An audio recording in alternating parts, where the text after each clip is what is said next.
Adjusting your strategy depending on the seller's personality. Now, this is one of my most recent and most powerful discoveries. In the last year, I've actually started to articulate why I have such great results in closing deals. For many years, I have always been better at closing deals than most of the people who work for me. And the reason for that being is that I'm not smarter. It's not that I was born with the gift of being a great closer. It actually comes down to the fact that for many years I actually studied something called DISC assessment. What it is, it's a personality profile assessment. And what I didn't realize I was doing instinctually is I was actually deciding what personality type each person was, and I would adjust my strategy according to the best practice of dealing with this personality. So when we go through, this is the DISC assessment, and these are what it stands for, but there's essentially four different types of people that exist. And when we're presenting to someone or working with someone on the phone, we need to determine which of these they are. Are they a D? Are they an I? Are they a C? Are they an S? So what we're going to go through today is I'm going to show you what each of these are, and I'm going to talk a little bit about how we adjust our strategy and how we deal with people differently depending on what personality profile they are. And this is going to give you a huge advantage because for me, for years, because I am actually a high D, right? So I'm fast-paced and outspoken, and I'm also a C, like a secondary C. I'm very questioning and skeptical, and I'm very analytical. I'm very detail-oriented. Well, I would present to people in this way. So if I presented to an I or an S, I didn't have the greatest results, and I never knew why. I was like, why don't I get along with people like this? Or why do my presentations seem to fall flat when I'm dealing with someone like this? Well, it was because at the core of everything, they were very different to me, and I was not adjusting my presentation to really speak to the heart of them and how they think of things and how they see things. Now, when I would present to a D or a C, I would have really great results, and I would crush it, and I'd be like, oh man, I'm the best ever. And then I'd present to these guys and be like, man, what went wrong? And I got to go back and work on my system. And I think that if you ever asked me how I've gotten really good at this, it was because of the struggle I had in this area. It caused me to always feel like I needed to get better. So it's taught me over the years to be on a consistent journey of improvement. I used to believe that you'd work and you got great and you arrived and that's the end of it. Now I have a belief system that we work and we evolve and we constantly evolve, and it's a journey. There really is no end to becoming great at sales and becoming better with people. You know, our life just keeps teaching us new lessons, and if we take that approach, then we're very, very excited to be on the journey, and we don't get too beaten down by the fact that we're never going to be perfect at any of these things. So, but the first step for me to start really just doubling my results was for me to start gathering and getting deals from these personality types. So let's walk through and I'll explain what D, I, C, and S is, and this stands for the DISC. Okay, this is a personality profile. It's something that if you guys want to do a DISC, you can go to tonyrobbins.com/DISC. DISC, and free DISC assessment. Tony Robbins you can look up, and you can do it for free, and it'll tell you a lot about it, what your DISC is, and what your personality profile is. The first step to understanding others' personality profiles is for you to understand your own. If you understand your own personality profile, then you can start to get a feel for how you're different than people and how you might change your behavior to be better suited to work with other types of personality. You've probably in your life had many people that you don't get along with, and often it's because maybe you're a D and they're an S. And these two don't get along that well because D's are very fast paced, and a D will be like just jump into stuff and just do it, and they get stuff done, right? They're really like action takers. They're taskmaster. Sometimes if you're a really high D, you can be a little overwhelming and a little bit aggressive. For me, I'm a 7 out of 10, meaning I get stuff done, but I have a nice balance. I'm not going to be over the top. Now, if you were like a 1 out of 10 as a D, you would not be someone who's an action taker. You would not be well suited naturally to run a business because there's required a lot of things need to get done and have to happen. And the reality is a low D will have to teach themselves how to react at a higher level to things. They'll have to teach themselves how to have a sense of urgency, where a high D comes born that way. So it's very natural for them. Again, whatever we are or we aren't does not make us good or bad. It only means that we need to understand our strengths and weaknesses and know that we all have strengths and weaknesses. It's the yin and the yang of being human. So for every strength that I have a weakness. So if you ask me, like, my strengths are that I get stuff done, I'm very assertive, I can break stuff down and knock it out very quickly. My weaknesses is that I often, if I get too overly focused on a result, then I can forget about people. Sometimes in the past, I've been known to run people over so I could get my result.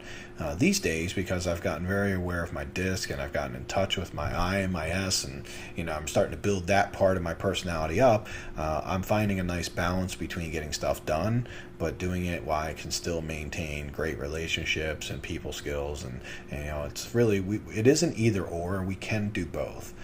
Just when we're in our very high get stuff done mentality, we forget about people, and we don't believe that, like, one actually works with the other. And you would have heard me say that if you knew me 5 or 6 years ago, like, hey man, I definitely want to be more caring, but it seems like when I'm not on top of stuff, people just don't get stuff done. And this was just me making a story up of, like, why I'm not able to do what I'm supposed to do. So D's, remember, and here's how when you talk to someone on the phone, you know that they're a D. Well, first of all, D's are very demanding. They'll take the conversation over, so you might ask some questions off of your script, your motivated seller intake call script, and they might just take the conversation over and say, well, this, and this, and that, and like, here, you don't need to know all that. Look, the comps are this, the properties in the neighborhood are selling for that, and like, we need to sell this thing. Like, just give me an offer. All right, they'll just take the conversation over and tell you what to do, and they'll not be very open to you taking charge, because high D's they like to be in charge, even if they're running the train right into a wall. They just don't like to have anyone else in charge. So in that case, how we would change the way we deal with someone like that is we would say, hey, well, listen, you have a lot of good information, it sounds like, on the property. What is it you think I need to know? And we get them to teach us. Right? We don't mind. We still have to get the same result, but we need to get them telling us that result, because if we don't get them telling us, they're never going to let us tell them. Right? We have to get them to self-discover. So you might say, hey, listen, I know you said about those properties that sold for 150. Let me ask you, like, were they exactly like yours? Or, you sound like you're very well informed. What did you see? I mean, if you were me and you were buying a property, would you say they're exactly the same? Or if they are different, how were they different? Now they'll deal with, oh, well, here's the difference. One had this, that. They kind of tend to be, like, on top of stuff and have some information, or at least believe they have information. So that's a D. And the thing to know that most motivated sellers aren't Ds. Surprisingly, we don't get a ton. Ds are on the low end of what we find as motivated sellers. Because the reason that Ds don't call us a lot is because people who call us need help, and they need someone to help them make things simple. D's do not mind things being complicated. They don't need the help of anyone. So it's a little more rare to have a D call you. A D will just like, oh, well, you get a realtor, this is what you do, and I'm going to fix this thing up, and I got a friend that'll do it. They'll just start taking action and make stuff happen. So they won't really find a lot of value in working with someone like us who makes it convenient, because they'll just go do all the stuff themselves. Now, that doesn't mean that we don't run into D's. We just don't run into them as often as, like, the next thing, which would be an I. An I is actually very common. So we would see an I as someone who's fast-paced, they're outspoken, but they're accepting and warm, right? Instead of questioning and skeptical. They tend to be very warm. We call I's social butterflies. You think of an I and what we always want to think of, like, okay, what is a career choice that some of these different personality profiles would likely be in? So I's tend to be realtors quite often, by the way. So, because being a realtor is a people skill thing, and it requires you networking, going to parties and making friends and talking to people on the phone, and being really just a general outgoing person. Also, any kind of customer service or anything that requires, like, interacting with people at a high level will tend to be an I, right? So entertainers tend to be I's, actors, bartenders, anything to where it just takes people skills, and you have to have some natural people skills, then generally you're an I. So how we know if we're dealing with an I is they're generally very easy to talk to on the phone. So if we're recording our phone calls and you're like, oh, that one call went really well, well, instantly I will probably know that you talked to an I, and unfortunately that I made you feel like you were doing the best job ever, because I's are so amazing to talk to.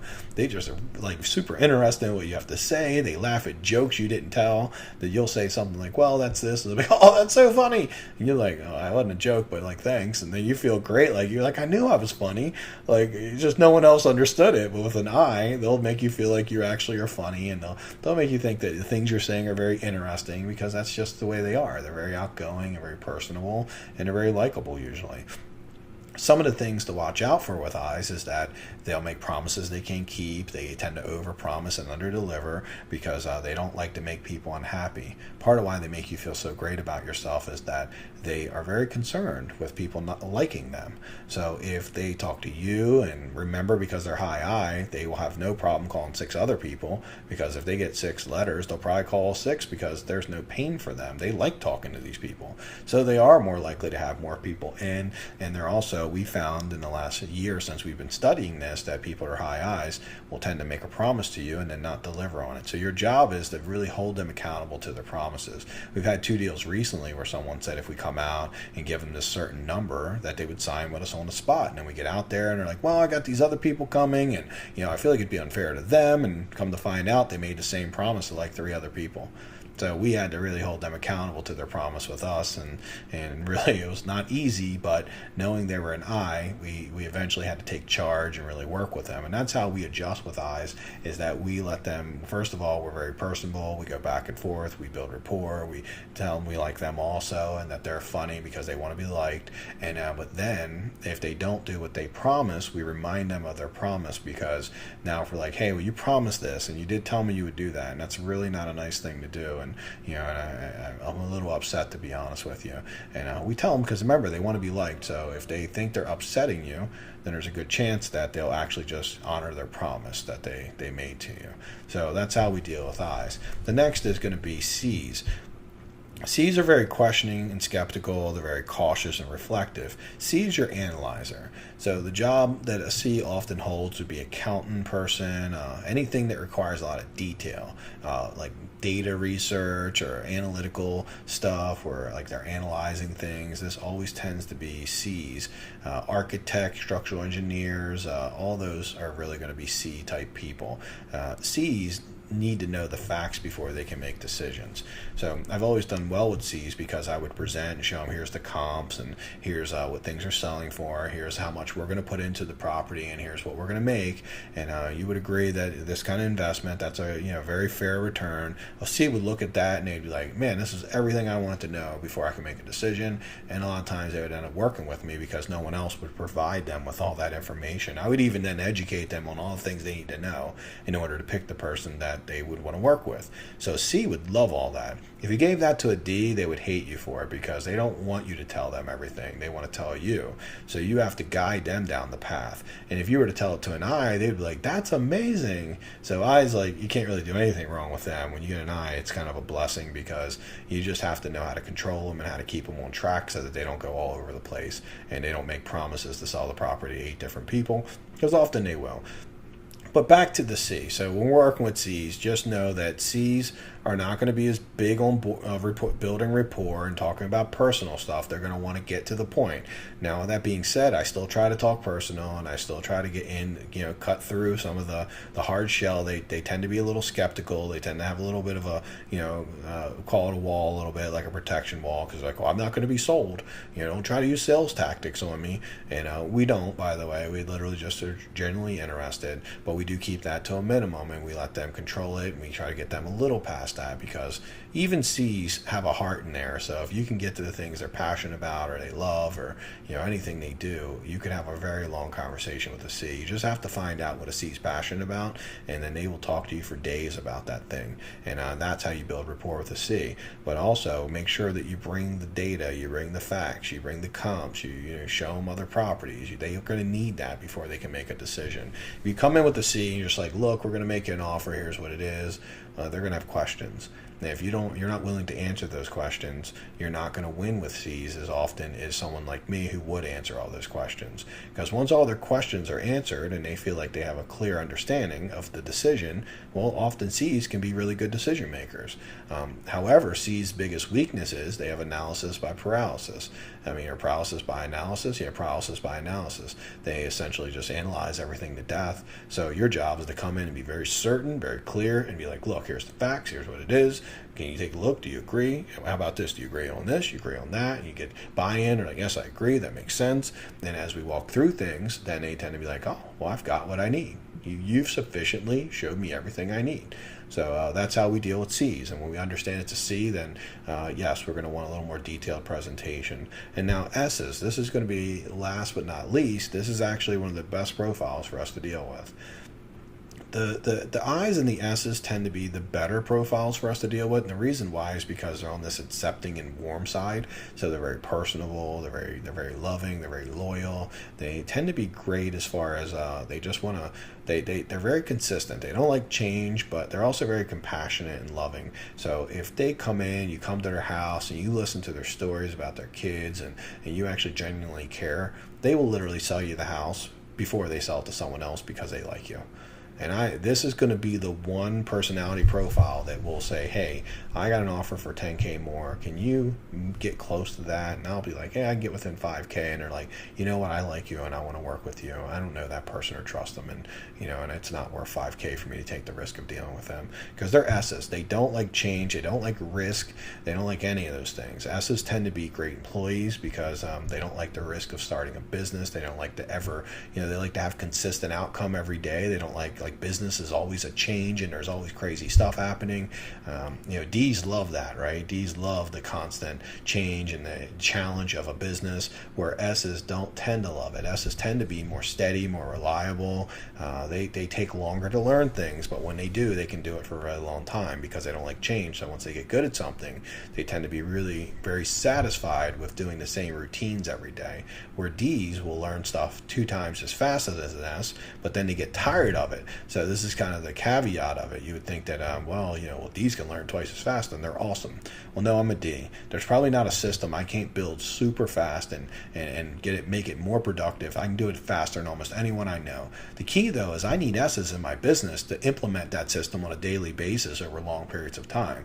Because I found that if I implement a system at a very high level for a year, every day, I'll get the most amazing results. And then about a year later, I start getting a little bored with it. So this is where the S's kick in. It's time for me to train someone to take a big portion of that work off of my, so we can keep the consistency of using that amazing system for long term. So I would never be able to be where I am in this business if I didn't have people who worked with me, who helped me stay consistent with this awesome systems that I build. And a lot of the systems that I build for you and that I teach you in this training are systems that will require you to be consistent with it. So if you are S, it's going to be easy. And if you're a D, then you're going to do it as long as necessary for you to get great at it. And then you're going to want to hire an assistant who can support you.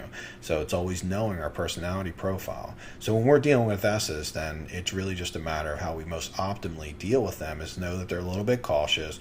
They're a little bit reflective. So, you can't just go in and push them. You're going to have to give them a little bit of information at whatever level they want, right? Because they might, some want a little more information than the others. We're going to need to be supportive, caring, thoughtful of their situation. They're just going to like all that. We're going to need to go whatever pace they want to go at. Sometimes they're emotional and they need to do it quickly, and sometimes they need a little time. So our job would be to figure that out with an S. But know that if you show some compassion to S's, they're going to really like you in return, because they love compassionate people who are like them. And what they don't like is people who are like big business, like a D who comes in a suit and tie and is demanding and telling them what they're going to do. They don't tend to really work well with people like that. And they might like an I. They tend to do well with I's, and they tend to do well with C's. S's are really, and generally, if you have a friend that is very supportive and that's very compassionate, that you like a lot, they're probably an S. Likely. My mom is the most giving person in the world. She called me the other day and told me a squirrel died in her backyard, and she was upset about it. And she just is very caring and loving that way. And I learned from her how to be more caring and loving. And because she's an S naturally, she doesn't have to work to be this way. I'm actually a very low S, so I'm very I'm not very patient. I want to fix things instantly, and sometimes I'm very driven and focused. So I've had to learn to go from like a 1 out of 10, I'm a 1 on an S, but now over the years of doing emotional intelligence training and becoming more thoughtful, more connected with my, heart, I've actually went up to a 3 or 4 now, which a 3 or 4 means that I'm totally acceptable and I'm a human being now. For a while I was a robot. I mean, I just got stuff done and I had to learn to be more caring and be more human because I wasn't born with that skill. And the purpose of me telling you that story is that if you're not a social butterfly, you can learn. I also was pretty low as an I, and I've learned to be a much higher I now. When most people see me speak in front of a group of 500 or 800 people, they think, oh, well, you're great with people, and people like listening to you, and you just have good personality skills. Well, that wasn't always the case. I remember when I was new to this, I was afraid to even make a phone call. And I'm not naturally good with people by any means. So we can learn these things. This is my area of strength. I naturally am this way. When I do these things, they seem to come easy. And I don't have to work as hard. Over here, however, is not my area of natural strength, but I've taken a lot of years to work on this so that I can be strong and very well-rounded. And that's the key. When we become well-rounded as a person, we have the ability to connect with all these personalities. And when we connect with people at a very high level, we get results that are very different than any of our competitors.